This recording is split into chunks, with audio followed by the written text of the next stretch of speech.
Je vous ai mis des petites images d'arrière-plan. La vidéo que je commente dure 1h25, donc j'ai beau être logoréique, je vais essayer de vous raconter les choses en 20 minutes max. En plus avec une meilleure qualité, enfin pas qualité de forme, hein. Ça c'est sûr je ferai moins bien, mais qualité de fond, c'est-à-dire que je vais vous donner des informations plus concises et plus essentielles, qui vont plus au cœur de la question. Bien évidemment, personne n'a jamais prétendu qu'Einstein était un grand mathématicien, lui-même d'ailleurs avoué ne pas l'être, et ça a été un grand physicien, mais au sens vraiment physicien du terme. C'est-à-dire qu'il est un des rares à ne pas avoir utilisé sa force mathématique pour se faire une place en physique, ce qui est le cas de beaucoup de gens. Aujourd'hui, il y a même une forte accusation portée contre les cordistes, qui sont considérés comme des mathématiciens payés par la physique, ok, mais qui discutent du sexe des anges, entre guillemets, mathématiquement certes, mais qui discutent du sexe des anges. Bon, Einstein, c'est tout l'opposé, on est vraiment dans l'honnêteté. Alors, c'est vrai, moi j'ai pas écouté la vidéo, hein, 1h25, voilà, surtout je connais tout ça. Par contre, c'est vrai que les maths étaient prêtes avant, mais elles étaient très compliquées. Et cette complexité cachée, en fait, un hors-sujet. Un hors-sujet, à l'époque, c'est pas grave, hein, c'est normal. À l'époque, ils avaient une façon, des fois sans le vouloir, ils compliquaient les choses. La théorie des ensembles, ZF n'était pas en place, il y avait eu la crise des fondements. C'était une période avec beaucoup de flou. Et la science vivait une crise, même si ça n'a jamais été médiatisé, à part en parlant de crise des fondements dans les maths. Mais dans les têtes des scientifiques, il y avait il s'interrogeait sur le formel, quoi, sur ce que veut dire être formel. Même si aujourd'hui c'est plus en question. Il a fallu, voilà, il y a eu le programme de Hilbert qui a échoué. Le 10e problème de Hilbert a été résolu d'ailleurs en 70, je crois, en 1970, mais sur le principe, il a été cassé par le théorème de Gödel, par tout un tas de travaux. Enfin, et tout ça, c'était 20 ans après. Voilà, donc il faut comprendre qu'au moment où Poincaré et d'autres, hein, Lorentz et compagnie, faisaient les maths adapté, enfin, concernant le choc de l'expérience de Michelson et Morley, c'est très bien, ils ont fait des maths, mais en réalité, le raisonnement mathématique, il est tout simple. Aujourd'hui, vous pouvez le donner il faudrait qu'il soit motivé et brillant, mais vous pouvez le donner à un étudiant en lui disant « trouve tout seul », et il va trouver tout seul, parce qu'on est sur des systèmes d'équations à deux inconnus, c'est-à-dire la théorie des matrices de deux, voilà. En fait, qu'est-ce qui s'est passé ? Si vous regardez les choses avec le recul que permet le fait d'en parler 150 ans plus tard. Einstein, il est arrivé, il avait toute cette industrie mathématique sous les yeux, il était actif, hein, il comprenait probablement un peu, etc. Les autres, ils étaient dans la panique, il leur faisait produire des théorèmes monstrueux avec les espaces de Lorentz, avec des formules avec gamma, racine carrée de 1-V2, personne ne s'apercevait que c'était un énorme problème. Pourtant, les fonctions holomorphes et les nombres complexes étaient inventés depuis longtemps, et personne ne s'apercevait du caractère conventionnel de prendre la racine positive pour parler de la racine carrée d'un nombre. Enfin, c'était une période insécurisée. Et lui, ce qu'il a dit, c'est on va regarder le problème sans faire les calculs. Y a-t-il un temps universel? Il a remis en cause un axiome, un postulat religieux auquel personne ne renonçait, même si les gens pouvaient faire semblant d'y renoncer. Ils disaient, voilà, la mesure du temps change, mais pas le temps, vous voyez. Le temps se rétrécit, s'agrandit, mais le temps c'est le temps, les distances c'est les distances, et simplement il y a un vent qui rétrécit la longueur des objets.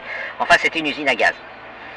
Or, ce que Einstein a dit, ou ce qu'on peut dire à n'importe quel moment, c'est qu'on a des chronomètres. On peut aller plus loin, on peut postuler l'existence d'une catégorie de chronomètres parfaite, tous réglés de la même manière, pour mesurer le temps à la même vitesse. Okay. Voilà, tout ça, ça se mathématise avec un niveau de collège-lycée, un bon élève, hein, mais je veux dire, c'est pas compliqué en soi. Parce qu'une fois que vous avez dit ça, et que vous avez un espace, un ensemble E, dont les éléments seront appelés des adresses d'événements, et que si vous prenez deux événements A et B, vous pouvez dire que mesurerait au conditionnel, hein, à moins de le faire vraiment, mais que mesurerait un chronomètre d'une personne dont l'aventure consiste à être lancée dans le vide, en ligne droite. Et voilà, elle a l'impression d'être immobile, mais en fait elle avance dans le vide, mais comme il n'y a rien, elle se rend compte de rien, et elle vit l'événement A quand elle est au même endroit que l'événement A, entre guillemets, elle le vit, elle ne le reçoit pas de loin, elle vit l'événement A, elle est à l'adresse où l'événement A se produit, puis quand l'événement B survient, elle le vit aussi. Mais la question qui se pose, c'est que mesurerait-elle avec son super chronomètre si elle le déclenche au moment où l'événement A survient et elle l'arrête au moment où l'événement B survient. Okay. Et ce que dit Einstein, ce que tout le monde a toujours admis, et qui est un axiome tout à fait normal, c'était qu'elle va mesurer un nombre. Voilà, on va lui mettre une unité de temps, par exemple en secondes, elle va mesurer qu'entre l'événement A et l'événement B, il s'est écoulé 48 secondes. Bon. Mais attention, là, on parle bien de la personne qui vit l'événement A sur place et qui vit l'événement B sur place. Ok ? Et donc, en fait, par rapport à d'autres gens, peut-être qu'elle est en mouvement. C'est-à-dire qu'elle est en mouvement rectiligne uniforme et que pile poil au moment où l'événement A survient, elle est devant, et pile poil, elle est au même endroit, et pile poil où l'événement B survient, elle est au même endroit. Ok ? Voilà.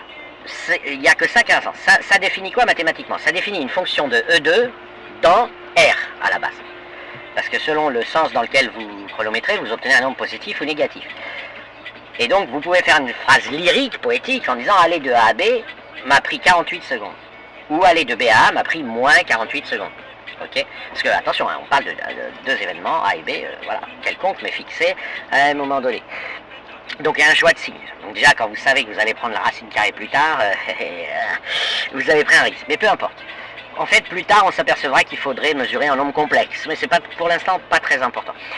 Et que dit l'axe? Et pourquoi je dis tout ça? Parce que vous avez un événement E, dont les éléments, on les appellera les adresses d'événements, dotés d'une fonction, qui ressemble un peu à la fonction distance, qui a deux événements dans l'ordre, hein, l'ordre est compté. Je ne sais pas comment je vais l'appeler, cette T, TAB, donc vous avez, quel que soit A et B des événements, T, ouvrez la parenthèse A, virgule B, fermez la parenthèse, égale un nombre, c'est donné par la nature, par les chronomètres parfaits. Ok? Une fois que vous avez dit ça, est-ce que on est en physique normale d'avant? Bah non. La physique normale d'avant, elle ajoute un truc absolument incroyable. Elle dit qu'il existe un temps absolu qui, en gros, c'est pas une fonction de deux événements. Elle va pas prendre deux événements pour vous dire le temps qui s'écoule pour quelqu'un pour le voyageur dont j'ai parlé juste avant. Elle va vous dire, en fait, chaque événement a lieu à une certaine date, quelque part, mais à une certaine date. Et en fait, ce que va mesurer le chronomètre du mec, c'est la date de B moins la date de A. Ça, c'était avant. Mais maintenant qu'on a dit ça, je peux mathématiser. Et je peux dire d'une manière extrêmement simple, il existe une fonction f qui va de E dans R, ok, et qui, à chaque événement, associe un nombre, hein, donc voilà, et telle que ma fonction d'avant, t, elle a la propriété suivante pour tout AB, pour tout événement AB, TAB, c'est f de B moins f de A. Voilà. L'existence de cette fonction f, croyance religieuse profonde, est maintenant mathématiquement dite, identifiée. Le fait de dire qu'il existe une telle fonction f et de l'appeler le temps, c'est identifié. Voilà. Alors ça, évidemment, à l'époque, ils l'ont pas dit comme ça, hein.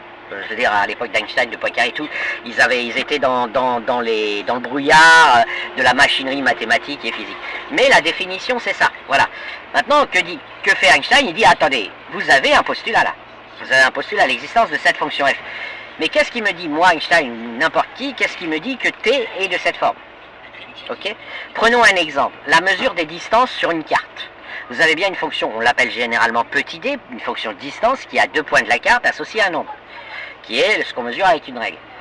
Est-ce que sur une carte, quand vous prenez deux points, x et y, d de x, y, en fait se calcule en faisant, je sais pas, phi de y moins phi de x, et que cette fonction phi existe, est-ce qu'il existe une fonction phi telle que, quand vous prenez votre carte, quels que soient les points x, y, d de x, y est égal à phi de y moins phi de x? La réponse, elle est oui dans un seul cas, quand la carte est de dimension x, c'est une ligne droite graduée. Déjà, rien qu'une carte de dimension 2, vous l'avez dans le cul. Une telle fonction n'existe pas. Voilà. Et c'est quand même pas grand chose, une carte de dimension 2, c'est pas non plus la transcendance absolue, hein, c'est pas le trône d'Allah. Donc voilà, c'est tout ce qu'il fait Einstein. Après il dit maintenant qu'on a nos chronomètres, parce qu'on les a, on va continuer de faire ce postulat, on a nos chronomètres, on a donc cette fonction petit t que j'ai décrite. Bon, on va regarder ce qui se passe, et ce qui va faire il va reprendre un peu les maths des autres, mais il va dire, voilà, moi j'ai plus le postulat, je l'ai rejeté, je ne me sers plus du postulat dont les autres essayent de... Ils s'en servent, mais ils s'y retrouvent pas, puis ils s'en sortent pas, puis ils disent les apparences sont trompeuses, et puis il y a une contraction des longueurs, etc. Lui, il va dire, mais tout ça, ça n'a pas de sens, tu contractes la longueur dans quoi, au fond? Parce qu'on a bien un espace d'événement, mais ça s'appelle espace-temps. Là, jusqu'à présent, il n'y a même pas d'affaire de distance. La seule chose qu'on a, c'est une fonction qui donne ce qui s'appellera plus tard le temps propre entre deux événements. Par ailleurs, ce qu'on ne savait pas à l'époque, c'est que ce temps propre, c'est un nombre complexe, et que parfois il vaut i. Et quand il vaut i, ça veut dire que il existe une façon de se mouvoir pour vivre, pour considérer que ces deux événements ont tous les deux eu lieu en même temps et à une distance 1. Vous voyez, donc la distance est devenue en fait i fois le temps. Quand vous...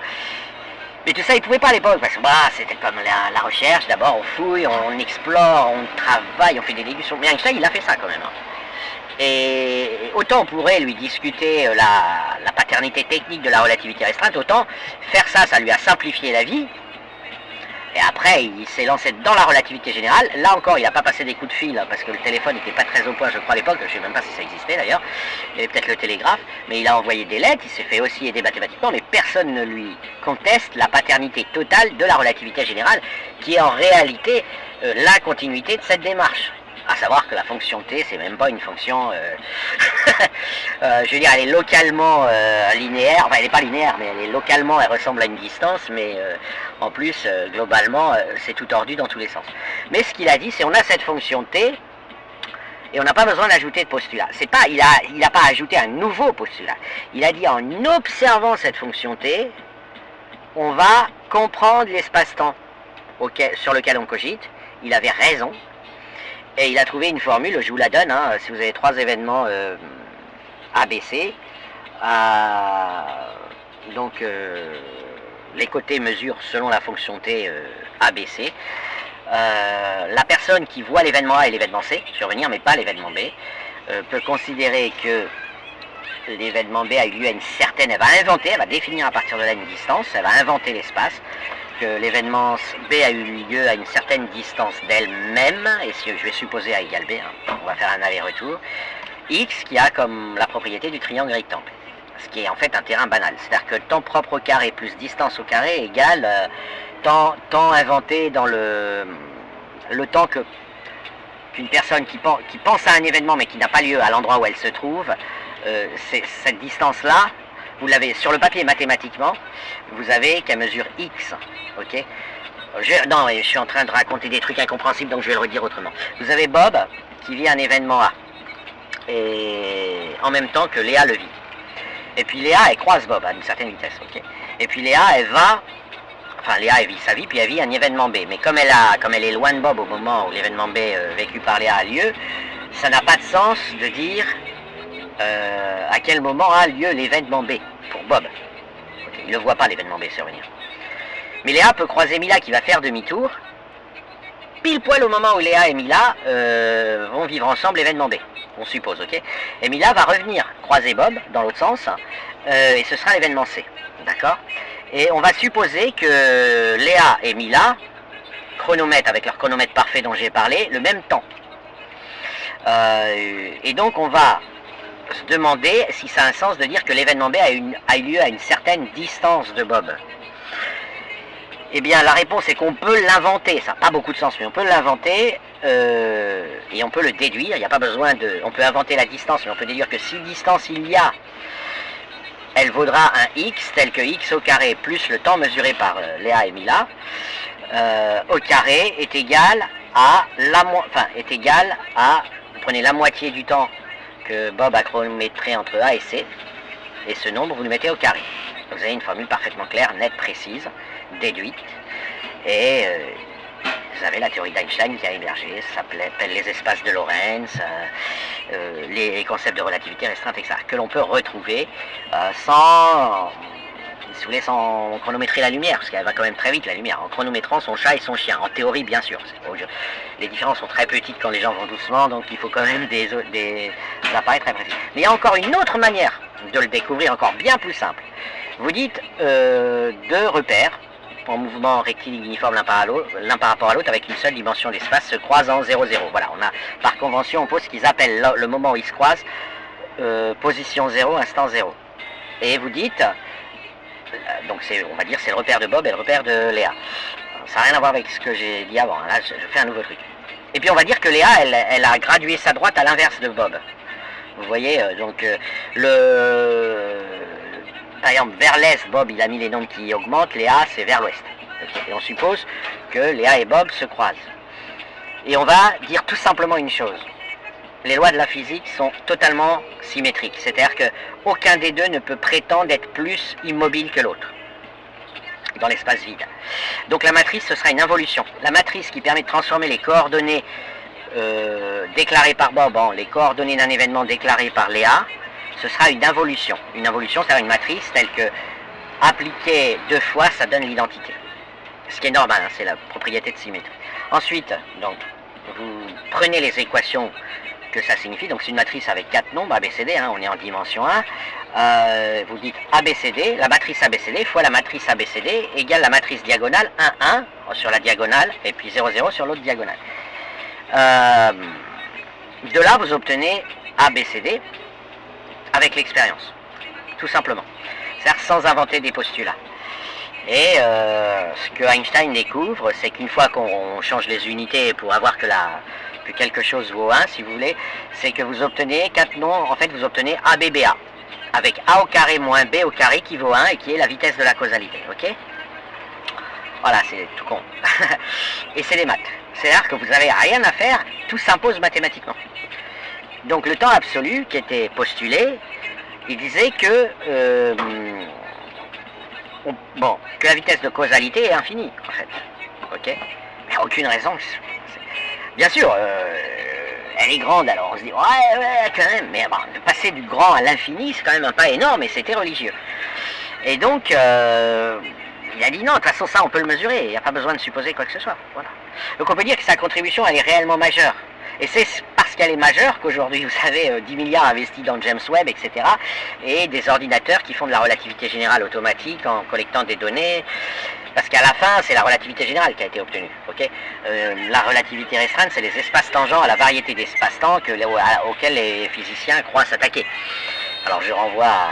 Vous n'avez qu'à googler pour demander ce que c'est qu'un espace tangent, mais enfin bon, si vous tombez sur Wikipédia, j'ai peur que vous trouviez ça un peu compliqué.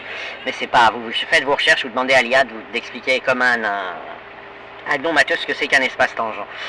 Donc là, les espaces tangents de la variété d'espaces-temps, c'est la relativité restreinte. Mais aujourd'hui, vous avez la relativité générale.